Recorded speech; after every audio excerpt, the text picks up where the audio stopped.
2, 3, 4. 1, 2, 1, 1. Check.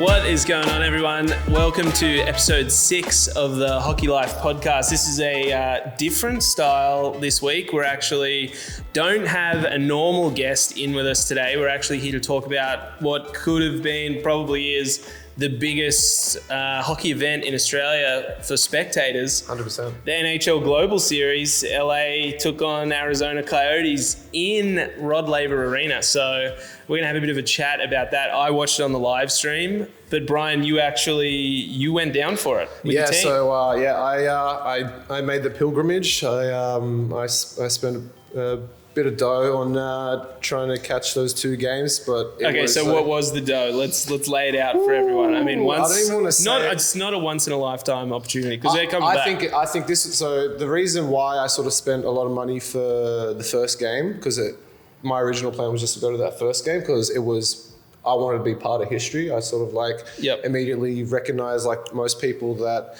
went down, that this is a huge moment, not just in Australian ice hockey history, but also, the hockey community in general, internationally. Like, first time it's crossed into the Southern Hemisphere, obviously first time in Australia. And for that first game, I knew there was going to be a cracker. So I spent a little bit of extra money on one of the packages. I forget what it's called, like the Slapshot package. A little bit more than what box seats, free sandwiches, everything was flowing. I got this scarf here. That's if you're watching at home, you can see it's one side is Yotes colours and the other side is LA Kings colours. Got a drink and beverage voucher for $50, so you could spend at the arena there. A few other little bits and pieces. And specific area. So I was kind of on the corner of the arena, like probably 10 to 15 rows back. So I was sort of sitting above the glass eye line, so I was able to see most of the rink from that angle. And it was in front of me was the Logan Cooley goal, which we'll discuss later on. We will get to that. That was filthy. So I did spend a little bit of money, and also my girlfriend and I wanted to come a little bit earlier and spend some time together. So we flew in on Thursday, explored Melbourne, which was the first time I actually got to properly explore Melbourne, when it wasn't Where'd you get around to? Because I've only ever explored Melbourne when it's been hockey related. So So I actually got to, a friend of ours had bought us a sort of scavenger hunt experience. Sick. I forget what it's called, but essentially you go on their website and you answer clues and certain things, and it will direct you to the next spot, and you'll tell them that you're doing this experience, and they'll hand you whether it be beverage, drink. So we have different cheeses, and went to a deli. They gave us like prosciutto and ham. Oh, okay. So it was like actually in place. I thought you were saying scavenger hunt, like you just found cheese on the ground and you're like, yo, we got it. No. Yeah. So we it was good fun. So we spent the whole day together exploring all of Melbourne. Got to see some cool places that I haven't had the chance to, because obviously it's all business when you do the weekend roadie for Melbourne. So it was a cool experience. Beautiful weekend as well. Like, it was sunny for most of the Thursday to Sunday, so that was a good fun. I think it really turned it on, and like great that Melbourne had awesome weather for it. And yeah. So you went down on the Thursday. Yeah. So you headed down, but I mean, NHL teams, they arrived like Monday, Tuesday, something like that, and then they were in O'Brien Icehouse training. Yeah, and which was surreal to see the photos and videos. I remember talking to our manager Jordan, who was working through the week. We had adjusted hours, but they actually had full-on security, and they were all coming through the back entrance. There was no like normal, thoroughfare through the front, and they had the curtains up all the way around the rink, like not letting anyone see what was going on. And we were saying to Jordan, like, can you go and get like a few stories like up against the glass? I literally can't. There's security blocking me. Well, it makes sense because they came in. This is essentially the beginning of their training camp. So they haven't selected the team yet. They don't want any of that sort of privileged information to come out.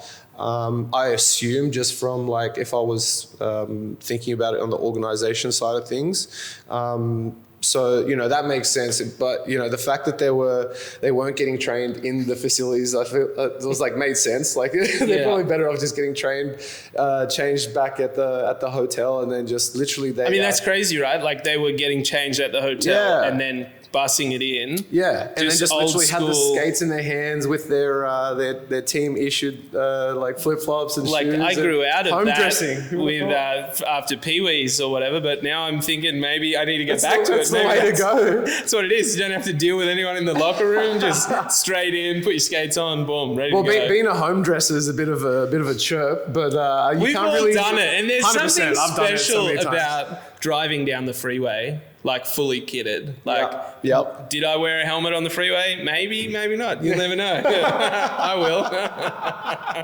It could have happened. It definitely did happen. Yeah. Yeah. So that was cool. I did see some photos of that, and but it was cool to see that they did some stuff to get involved with the ice hockey community here in Australia as well. I know that the Ice House Academy, who's Matt Armstrong and Tommy Powell, who help out with the academy. I think Andrew Erzen as well. They were all on the ice with the kids. So they had, I think it was like Kevin Fiala, and I can't remember who the other player was, but they had a few players that came out and interacted with the kids and jumped on the ice with them, which is really great to see. That's like once in a lifetime. Like you remember that forever. Yeah. That you were on the ice, like getting tips, like battling with an NHL player. Yeah, so sick. That was great to see, and I think also there was an Indigenous team that came over and jumped on the ice with, I think it was the Coyotes team. The Boomerangs, that's awesome. Yeah, the Boomerangs. So that's amazing experience for them, and as well I saw in,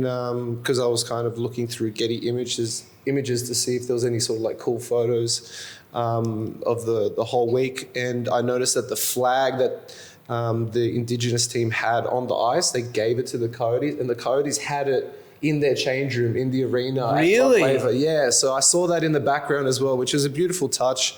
That is amazing. That they actually got them involved, and they have the little piece of the Indigenous community with them there as well. So for them, if I was them, I would just be like absolutely buzzing as a little kid. That's such a cool experience. So that is out of control.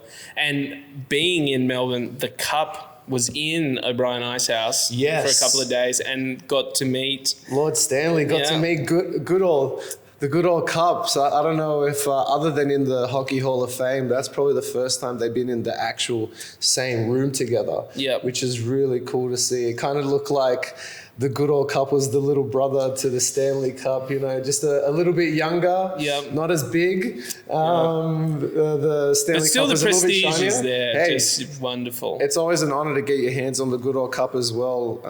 And so cool to see our manager Jordan actually got a sweet photo with both of them. I remember seeing that come through, and I was like, "Oh, I wish I was in Melbourne. I wish I was working at that." That was cool. That was cool. Like a little bit jealous there, because that's a really cool photo, an opportunity to get.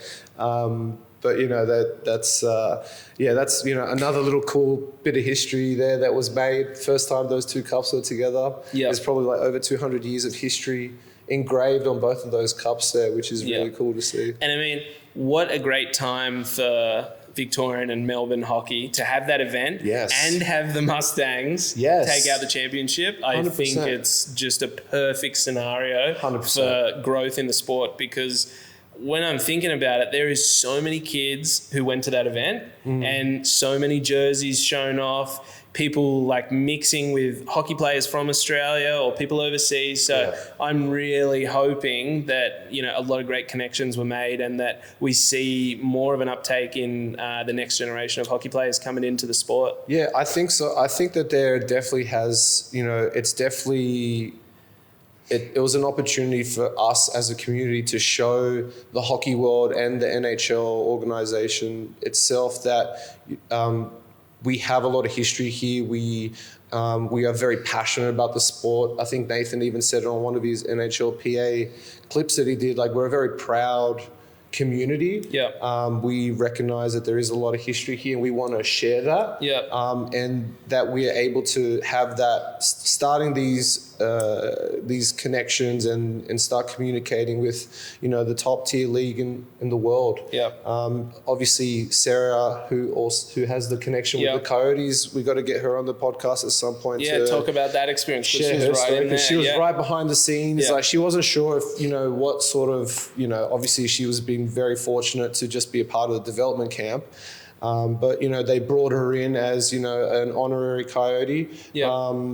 And had her involved in the background with some sort of stuff. So we're very excited to get her on again and have her share a bunch of cool stories that she shared with me in the brief time that I caught up with her. Now, can I just say, some events happened in behind the scenes leading up to this, is that there has been a couple of times, because you might not know, but I actually run the social media and websites for Skaters Network. So if there's ever like a spelling mistake, I'm the guy you should be directing the hate to. But I will say I have had numerous concussions. I wasn't a thinking man's player that much, so I'm going to blame it on that. But in the background, okay, so we've had another event. One time we got reposted by Spit and Chicklets, and that was like a big deal. I remember seeing that come through, because oftentimes like we're sharing stuff and you'll see like their icon and that you've shared it within the messages, but it's not like they're talking to you. So Spit and Chicklets did that. But in the lead up to the game, the NHL Players Association reached out to the Instagram, the city Instagram, and was like, yo, we did this great article on Nathan. They actually gave you a shout out. Check it out, and sent me the link. What? I was like, here's my CV.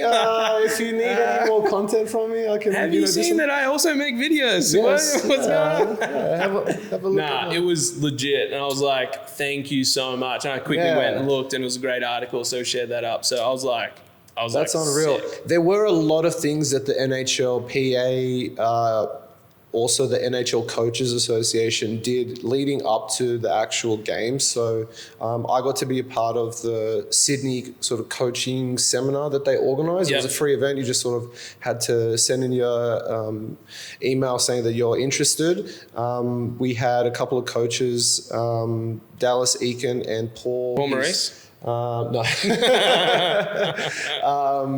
So like it was cool to spend some time with them. It was a bit of a Q&A session for the Sydney one, and from what I heard, the Melbourne coaching seminar they had a little bit more time with them during the day, so they did a couple of presentations. I know that I think Remy, who has worked with Skaters Network in the past, and she plays on she's playing on the national team for the Sirens. She's also coached for the U18 women's team as well. So she's been a massive part of the hockey community here, and it was cool that they recognized her as well. I wasn't there for the event, but I know that she was involved with that. So that was done by the NHL Coaches Association. They organized that to bring in a couple of coaches to sort of pass on that knowledge of their experiences at the top level. So that was cool, because I got to be a part of the Sydney one. And they also did the NHLPA did a lot of really good content involving Nathan.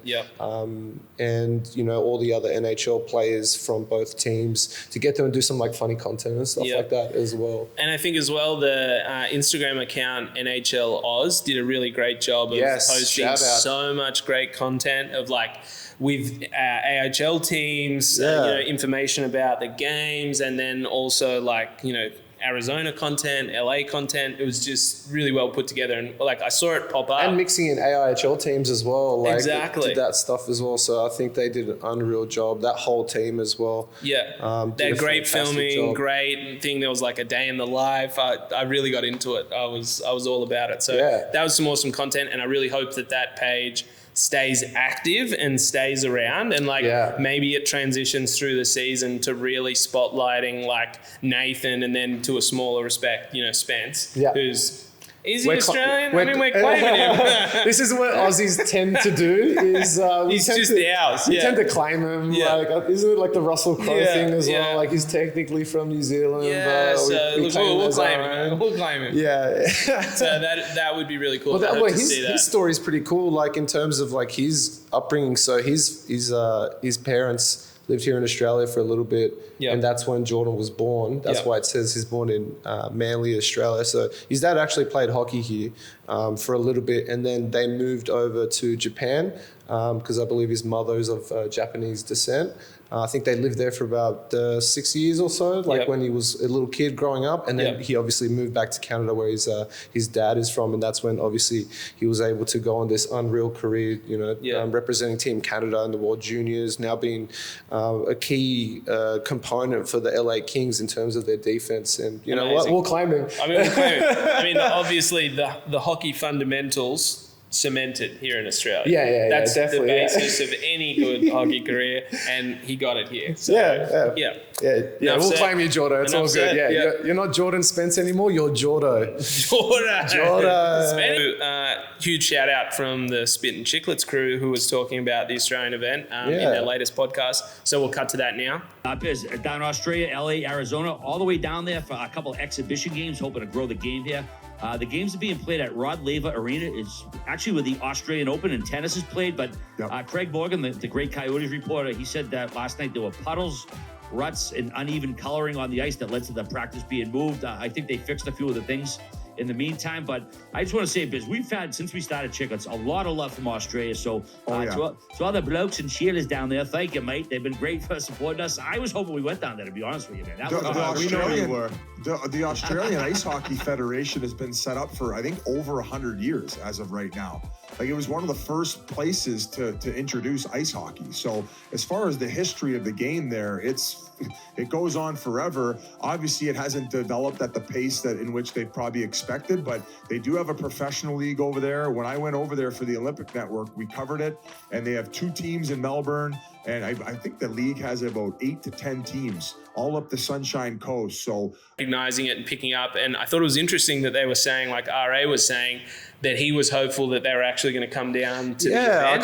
I was kind of hoping that they'd be involved somehow. It is a big travel, though. I mean, it is a big travel, and obviously, like, they're super busy and stuff, but I think that they would be a great addition to that whole media package and coming down here, especially because there's a lot of, different voices, and to have, some guests from the Australian hockey community to maybe try and, go deeper on what actually is happening down here because, there's such a big pool of players out there that 100%. Listen to that podcast.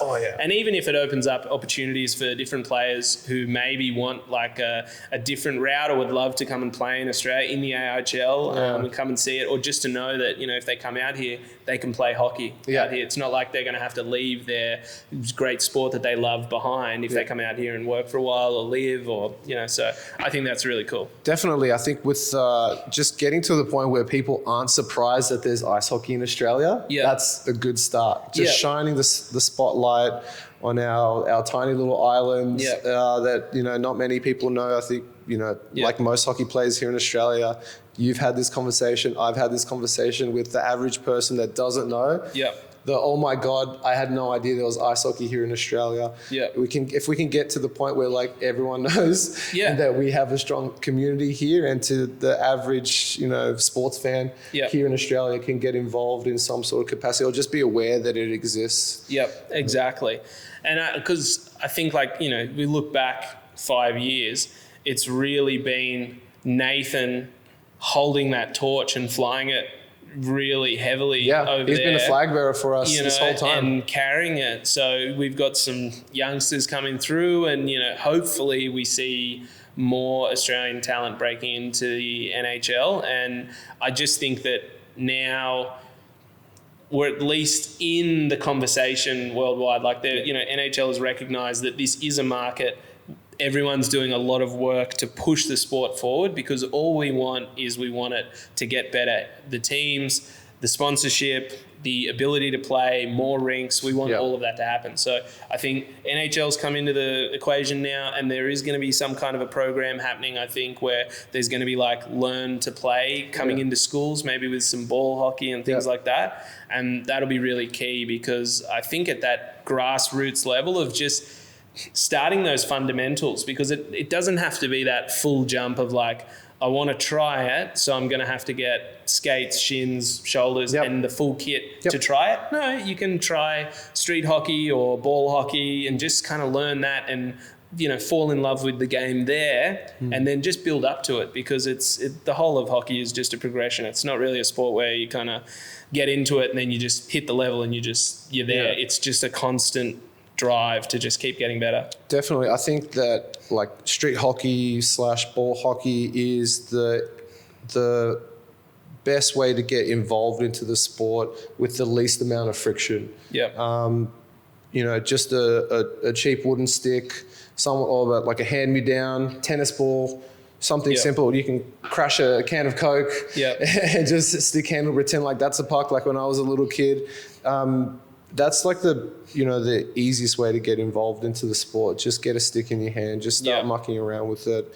And then, the rest, if the passion is there and you want to get involved in more competitive and you want to learn how to skate and do all that sort of stuff, then you can kind of progress from there. So I definitely think that is the perfect way to get people involved at a grassroots level without having to rely on booking ice time and getting all this sort of stuff, like equipment donated, which also the NHL did. They donated a bunch of gear.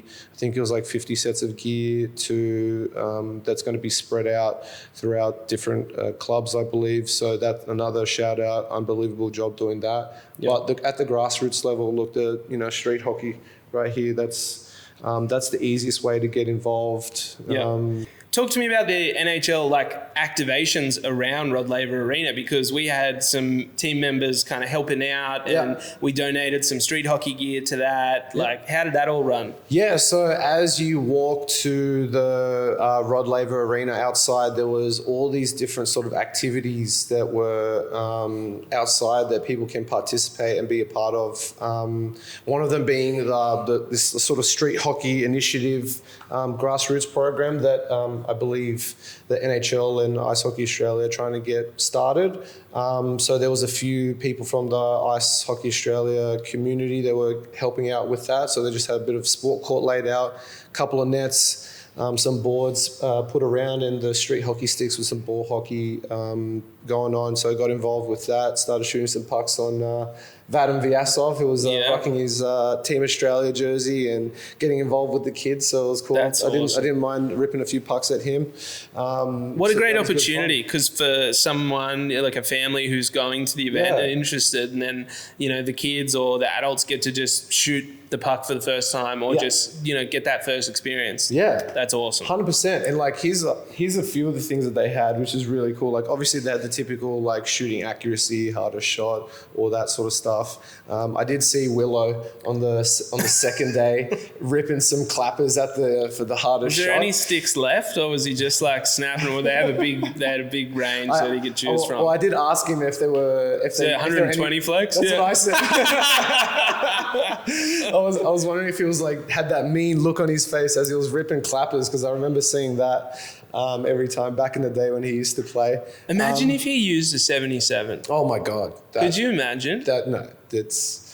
We should actually do that. That should be a test. We should get a 77 in Willow's hand. 100%. Just with a 12-inch butt end. Just to see what happens. Yeah. See how many shifts it lasts. The other stuff that they had was they had a knee hockey rink. Yeah. That was inflatable. That's so I sick. had the inflatable boards with the little inbuilt nets and all that. And so the little kids had their mini sticks playing knee hockey 1-on-1, which is if you grew up playing hockey as a kid, at some point you've played mini sticks. That is the game. Whether it's the hallway or you make up the door, the door entrance. That's the goal with a little bit of tape and stuff. So. My knees are feeling burning sensation already just remembering. I didn't try it because let the kids play essentially. I wasn't just gonna tell a kid to beat it just so I can rip a bar down on the knee hockey. So that was cool to see. They also had like there was a section where there were different sort of like workout stations, essentially doing a mini combine for the kids. Yeah, awesome. With behind them had all the stats of what the like NHL superstars got when they did their draft combine. So like standing long jump, pull-ups, sit-ups, little sprint test as well. So that was cool to see in terms of like in terms of an activation sort of thing. Do you think that they're like actively just like subtly just like watching all of the stats just for that one like unicorn that just comes out and just like does it all? And it's like, I think so. They're like, just like, so come with me, come with me. Come with me. Yeah. Next thing is just a photo of him like signing a contract. Like never played before, but just off the charts in stats. Get him on the national team for like U16 or something.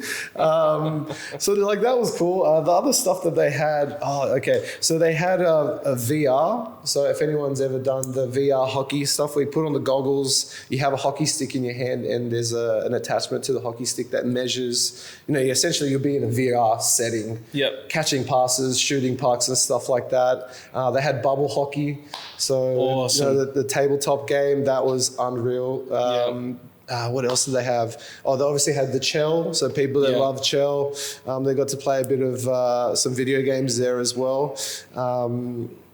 Also, they had a bit of a stick handling area where the Super Deca game, where essentially it's like a game that sort of the dots light up and you've got a puck handle over them and it reads the score.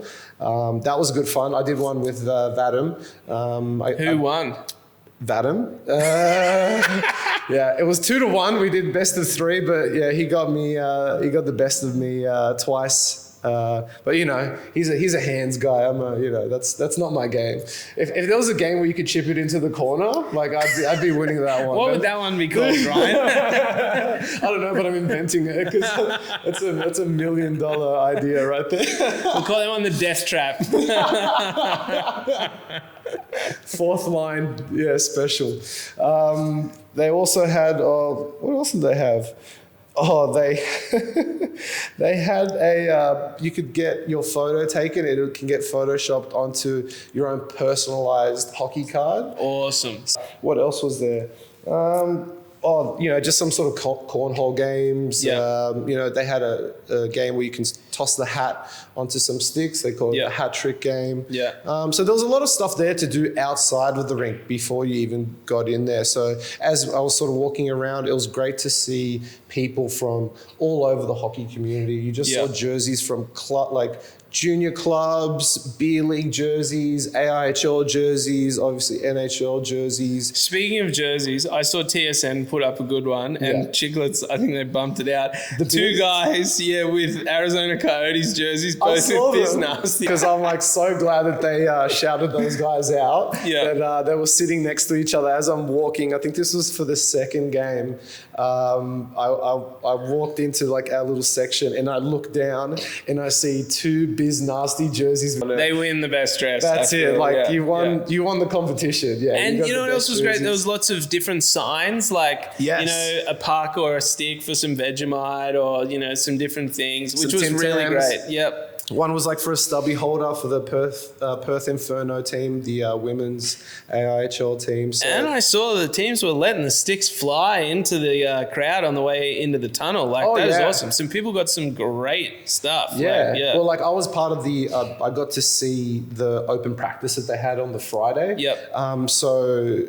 After their practice, there was a few players that gave their sticks or, tossed a few pucks over to some kids and to, swap for some Tim Tams and stuff like that. So that was great to see because you could just see the look on the kids' faces. They were just cool. Lit up and, that kid's going to turn out to be, a big hockey fan for the rest of his life just from that small little interaction and that generosity from the players. So it was really cool to see that now, sort of stuff. Talk to me about the game. So you went to both games. That first one, 5-3, absolutely ridiculous. That Logan Cooley goal. Yes. Okay. So good. Let's talk about Logan Cooley first of all. This kid is an absolute stud. So if you're not aware of this player, drafted in the 2022 draft, 3rd overall for the Yotes, obviously.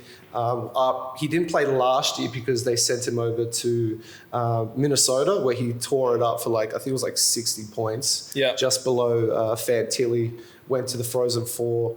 Now, signed an entry-level contract with the Yotes for 3 years. So this is a kid that, they're going to have in their lineup for the future. He's already showing potential to be competitive for the Calder Trophy.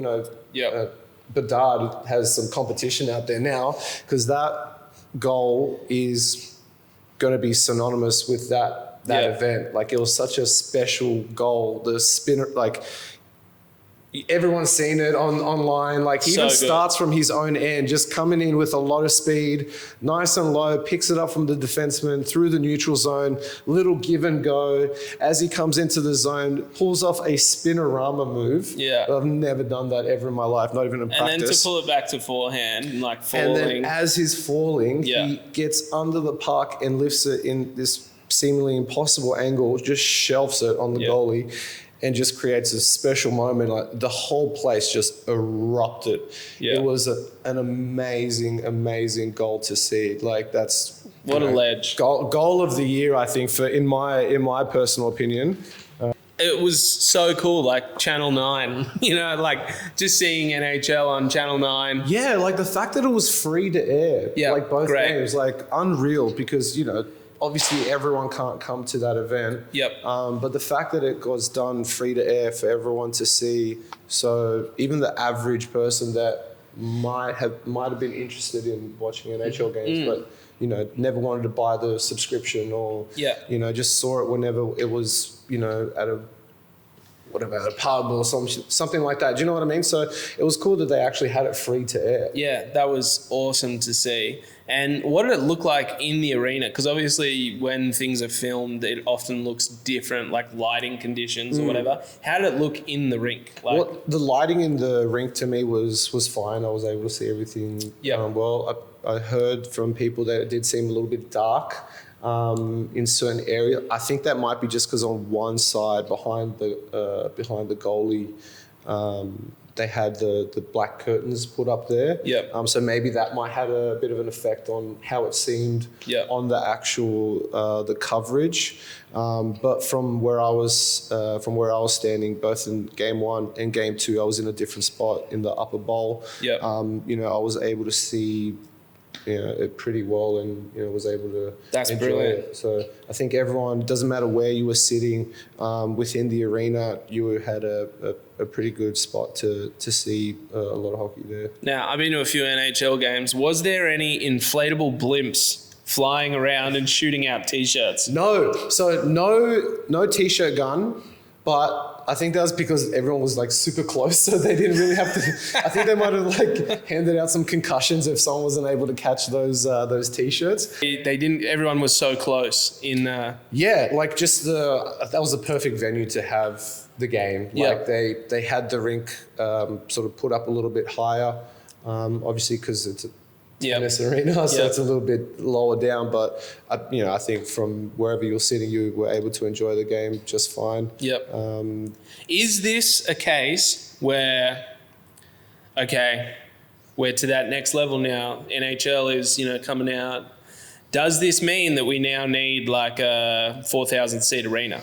Is that really the answer? I think we've always needed. We can always use. Is this something that the NHL can invest in?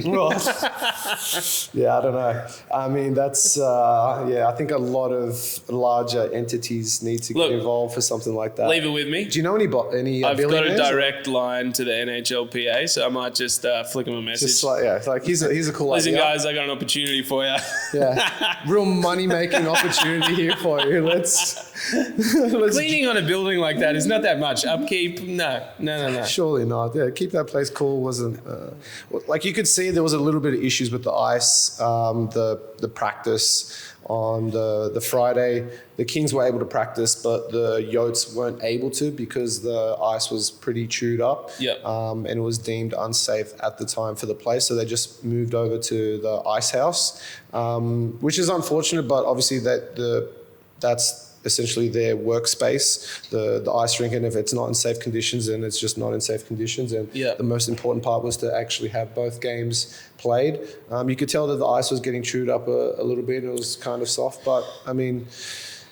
Now, was that the difference maker? You know, was that little bit bigger of an ice surface really able to let the Yotes boys stretch the legs and really get them geared up and ready for the game? Because I got to be honest, they were commanding. Who knows? First game. The Yotes were doing really well. They, I didn't expect for them to be like that sort of dominant for certain parts of the game. Like, it was really, really interesting to see that sort of arm wrestle. Like, it was a legit game. Like, it was not like people think like just because it's an exhibition game. Like, that first game there was high intensity. You could see that. I mean, you got to remember as well, there are guys on that lineup that are fighting for their position. They're fighting for their opportunity to play in the big show. So there are guys out there that they're actually trying because their job is on the line essentially, and you could see like even the fight that happened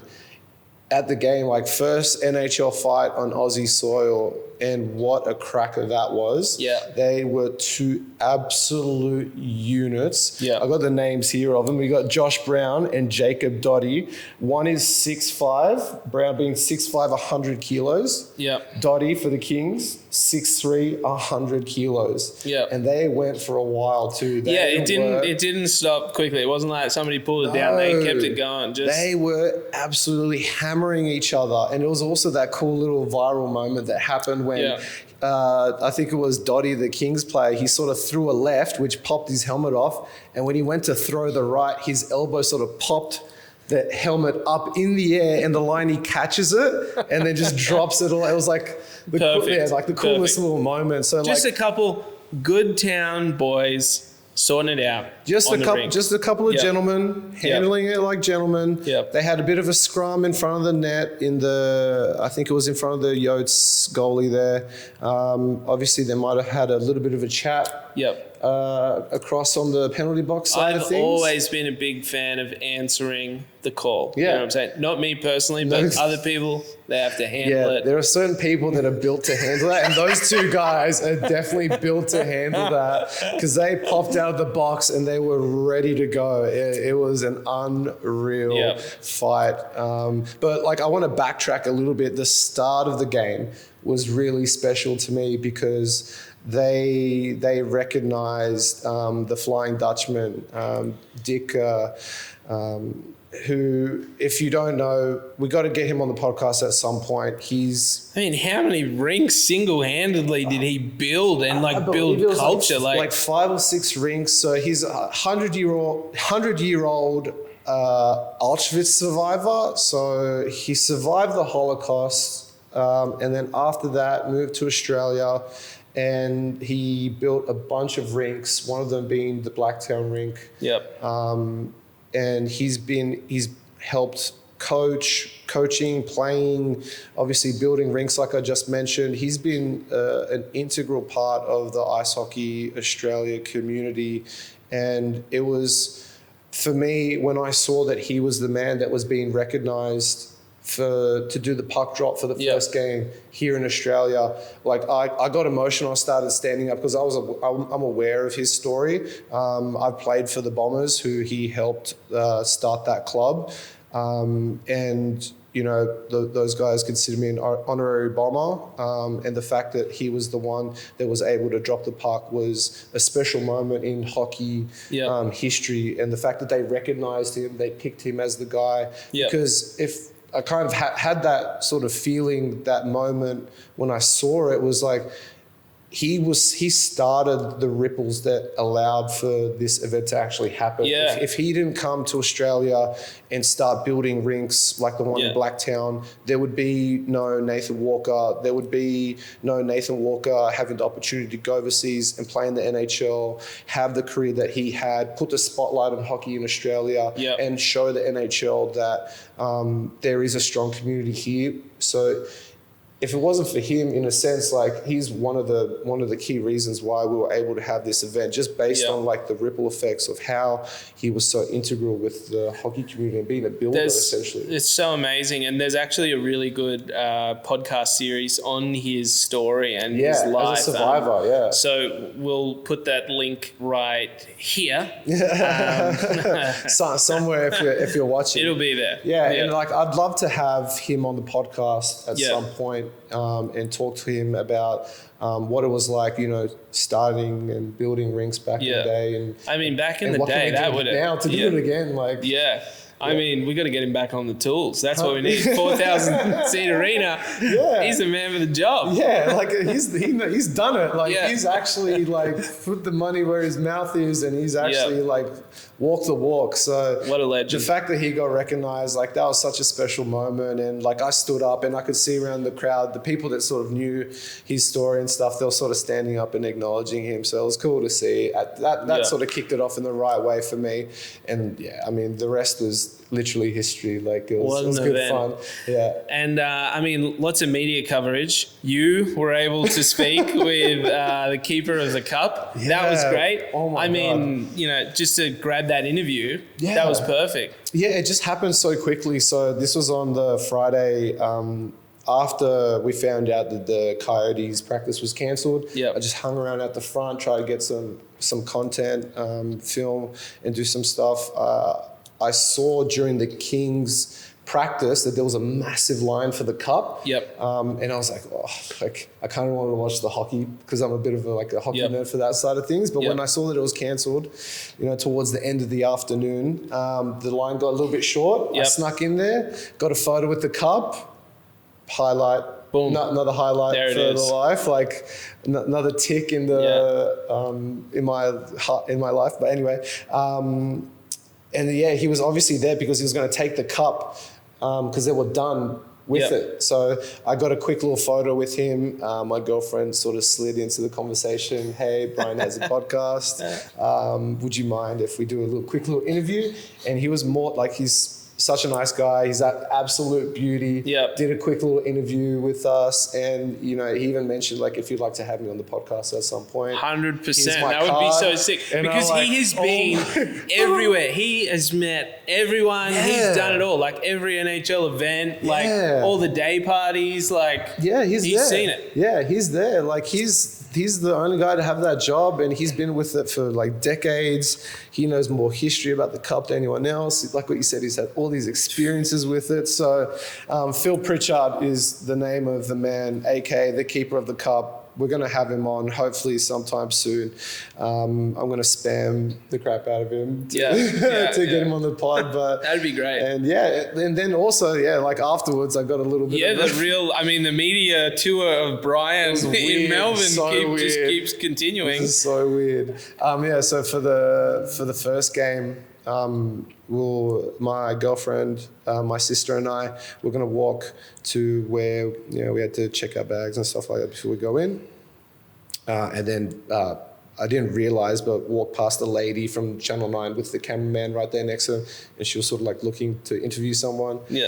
My girlfriend, again, shout out to Ness, to sort of initiated the conversation essentially. Like I kind of tried to shy away from it, but she sort of mentioned like he plays hockey, the national team. They were just looking for you, Brian, and they couldn't find you yet, and Ness was there like, oh, there they are, amazing. That's what it was. Sure, let's go with that. So I did a quick little interview with him, and then little snippets got put into the coverage that they ended up going on their Facebook page, which is kind of cool. And then also, I didn't realize till after the game, on the live coverage, I got like my head like bouncing around to some music in the crowd. So like there was a camera right there shining at my silly head. And then also at the end, when I'm like applauding the end of the game, the camera sort of pointed at me. So it kept on following me for the first couple of days, but which is weird. Did not expect that. What a time. I mean, grateful. What a great event. so like honoured to have it come down to Australia, and 100%. we want to see it happen next year as well, which would be really great. So fingers crossed. Fingers crossed, like gets keyed in again. Hopefully, it's not the first and last time. You know, I've heard some rumblings that it's going to happen in the future at some point. I don't know when, but you know, I think if the NHL, whatever their metric of what a success is, you know, I feel like from a fan's perspective, like just being a hockey fan, because I just felt like a kid. Again, just that whole experience. I thought it was a success in terms of like fan interactions in and away from the rink, having the coverage live to the average punter, to the actual games was a good quality as well. I think from top to bottom it was a great success, and you know, I don't think this will be the last time that it happens. I think there's definitely going to be a lot of people looking to start their hockey journey and thinking about it now. So if I was a kid, like I would just be... You're hooked. Like there's nothing like it. Like, and you would have been able to see the game, that's one thing, but to actually pick up a hockey stick and shoot it and play some games or play some knee hockey, you're in it, you're invested. 100%. So I really hope to see more new faces coming into the hockey world soon enough. That will be great. And maybe not have an AFL player drop the puck for the second game. No, I mean, look, the AFL thing's an interesting one. I understand kind of like there was a lot of emphasis on that, and I get that, like, you know, NHL is cutting through to, you know, that's a huge sport. I guess like cross-promotion type Australia, thing, I guess. Yeah, and like lots of people who play that might be interested in it, so I get it. And I think they did a great job with ice hockey here in Australia. Look, ideally, I would love it. Could you imagine if it was like the festival of hockey and there's like AIHL teams playing through the day leading up to like the main event NHL at night? Like that would be an all-time, like, I would love that. Is that possible?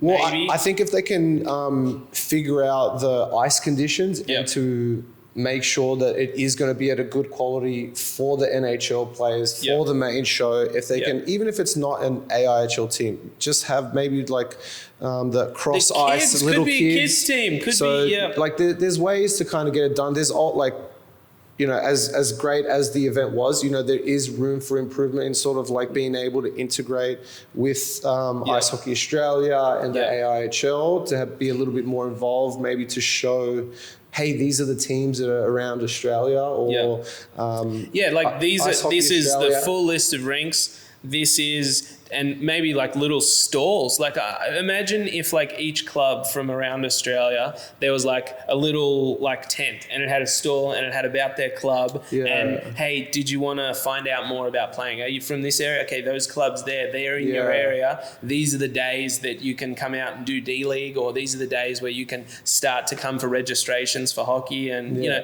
I think that connection, because it's not a sport like soccer or basketball where it's like you can just get the thing, like get the ball and then just start playing and pick it up. You kind of need someone to hold your hand a little bit and say, the tape goes at that end. Hold it at the end of the stick. Like this. That's and how you that. shoot. So I think if we can be, you know, have that funnel, because at the moment it's pretty open. Like you come in, you see it, kind of got to make it up yourself. But if there can be that clear, defined route of, hey, you love the event, you love playing hockey, you want to give it a try, Wednesday night. You know, here it is. I think so too. And even just given like, if they can do like a little bit of a history of hocky here in Australia, like a little mini Hall of Fame type thing. Do you know what I mean? Like, I know what you're saying. 2007 Bears winning that cup. That's got to be in there. This was a thing that came to mind. 27th. I'll see. Let's see if I'm still around then. But like maybe even for if it was me, and I wouldn't pick an AFL player because I don't follow AFL, especially if it's a Collingwood player, because my girlfriend follows Carlton, so can't say anything nice about the Pies, unfortunately.